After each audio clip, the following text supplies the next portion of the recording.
Hello ಗೆಳೆಯರೇ, welcome to S speech in Kannada channel. ಈ ಒಂದು ವಿಡಿಯೋದಲ್ಲಿ ಸಾವಿತ್ರಿಬಾಯಿ ಫುಲೆ ಜಯಂತಿ 2 ನಿಮಿಷದ ಕನ್ನಡ ಭಾಷಣ ನೋಡ್ತಾ ಇದೀವಿ. ಈ ಒಂದು ಭಾಷಣ ಇಷ್ಟವಾಯ್ತಾ? ಇಷ್ಟವಾದ್ರೆ ಒಂದು ಲೈಕ್, ಅನೇಕ ವಿಡಿಯೋಗಳು ಪ್ರೋತ್ಸಾಹ ತುಂಬಾ ಸಿಗುತ್ತೆ. ಇನ್ನೊಬ್ರು ಶೇರ್ ಮಾಡಿ ನಮ್ಮ ಸಾಧ್ಯ ಇಂತ ಅನೇಕ ವಿಡಿಯೋಗಳ ಚಾನಲ್ ಸಬ್ಸ್ಕ್ರೈಬ್ ಆಗಿ.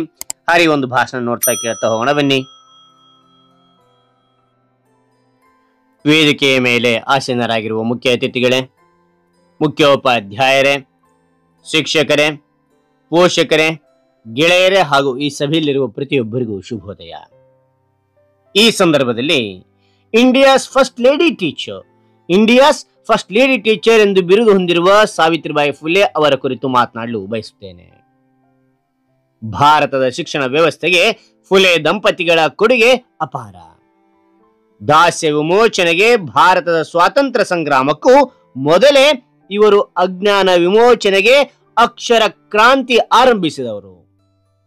1842ರಲ್ಲಿ ತಮ್ಮ ಮನೆಯಲ್ಲಿಯೇ ಶಾಲೆಯನ್ನು ಆರಂಭಿಸುವ ಮೂಲಕ ಕ್ರಾಂತಿಕಾರಿ ಹೆಜ್ಜೆಯನ್ನಿಟ್ಟು ಶೂದ್ರರು, ಅತಿಶೂದ್ರರು ಮತ್ತು ಮಹಿಳೆಯರಿಗೆ ವಿದ್ಯಾದಾನ ಮಾಡುವ ಮೂಲಕ ಹೊಸ ಮನ್ವಂತರವೊಂದಕ್ಕೆ ನಾಂದಿ ಹಾಡಿದರು.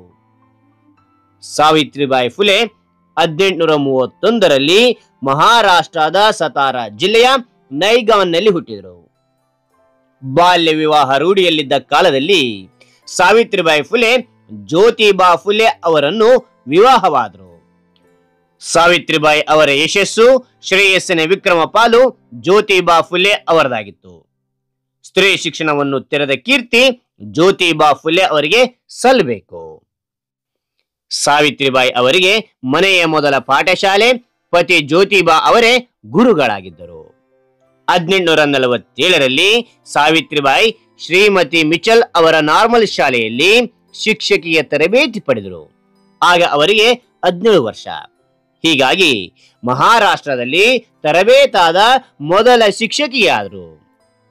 ತರಬೇತಾದ ನಂತರ ಶಿಕ್ಷಣ ಕ್ರಾಂತಿಯನ್ನು ಮೂಡಿಸಲು ಅಂದಿನ ಕಾಲದಲ್ಲಿ ಎಷ್ಟೋ ಅವಮಾನಗಳ ನಡುವೆಯೂ 1847ರಿಂದ 1852ರ ಅವಧಿಯಲ್ಲಿ 18 ಪಾಠಶಾಲೆಗಳನ್ನು ಫುಲೆ ದಂಪತಿಗಳು ತೆರೆದರು ಎಂದು ತಿಳಿಸುತ್ತಾ ನನ್ನ ಈ ಭಾಷಣವನ್ನು ಮುಗಿಸುತ್ತೇನೆ.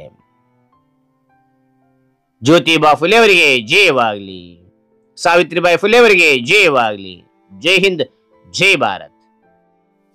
ಹಾಗಾದ್ರೆ ಈ ಒಂದು ಭಾಷಣ ಇಷ್ಟವಾದ್ರೆ ಒಂದು ಲೈಕ್, ಅನೇಕ ವಿಡಿಯೋ ಪ್ರೋತ್ಸಾಹ ತುಂಬಾ ಸಿಗುತ್ತೆ. ಇನ್ನೊಬ್ರು ಶೇರ್ ಮಾಡಿ ನೋಡಿ ಚಾನಲ್ ಸದ್ಯ ಇಂತ ಅನೇಕ ವಿಡಿಯೋ ಚಾನಲ್ ಸಬ್ಸ್ಕ್ರೈಬ್ ಆಗಿ. ಮತ್ತೊಂದು ಹೊಸ ವಿಷಯದೊಂದಿಗೆ ಮತ್ತೊಂದು ಹೊಸ ವಿಡಿಯೋದಿಂದ ಬಿಟ್ಟೋಣ. Thank you for watching. Bye bye.